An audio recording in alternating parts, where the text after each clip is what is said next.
এখন দেখছেন human rights CPDR India কলম চলছে নিউজ চ্যানেলের মানুষের সাথে মানুষের পাশে। নমস্কার, হিউম্যান রাইটস সিপিডিআর ইন্ডিয়ার YouTube news channel human rights CPDR India কলম চলছে বিশেষ সংবাদ। 14 জানুয়ারি 2024 অনুষ্ঠিত হয়ে গেল বাদুড়িয়া খাজরা ও প্রাইমারি স্কুল ময়দানে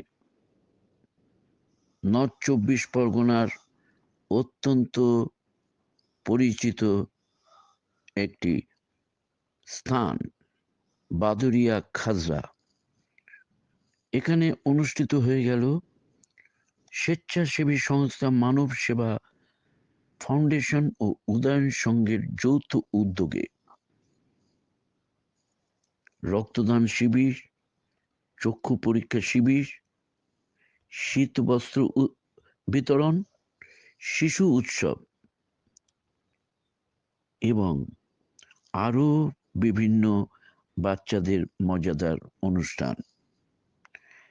ওই দিন অনুষ্ঠানে উপস্থিত ছিলেন মানব সেবা ফাউন্ডেশনের চেয়ারম্যান শরীফুল হাসান মিন্টু।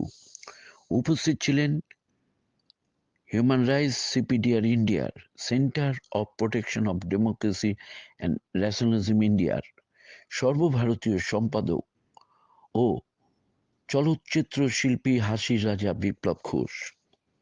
উপস্থিত ছিলেন নর্থ 24 পরগনার হিউম্যান রাইটস সিপিডিআর ইন্ডিয়ার মাইনরিটিস সভাপতি রফিকুল হাসান। উপস্থিত ছিলেন মধ্যমগ্রাম শাখার সভাপতি সুপ্রিয় ঘোষ ও মধ্যমগ্রাম শাখার মহিলা নেত্রী জ্যোতিকা কলিতা ঘোষ। উপস্থিত ছিলেন ড্যান্স বাংলার ও হিউম্যান রাইটস সিপিডিআর ইন্ডিয়া কলম চলছে সংবাদদাতা মাইকেল। উপস্থিত ছিলেন হিউম্যান রাইটস সিপিডিআর ইন্ডিয়ার সেন্টার কমিটির মুনমুন ঘোষ। উপস্থিত ছিলেন নিউজ চ্যানেলের পক্ষ হতে ফটোগ্রাফার সোমনাথ। উপস্থিত ছিলেন নর্থ 24 পরগনা জেলার ক্রীড়া সেলের সভাপতি প্রসেনজিৎ। উপস্থিত ছিলেন আরো বিশেষ ব্যক্তিবর্গ, যাদের মধ্যে ফাউন্ডেশনের রাজ্যের পর্যবেক্ষক মহিনুর ইসলাম ও আরো বিভিন্ন ব্যক্তিবর্গরা। নমস্কার, সংবাদ এখানেই শেষ হলো।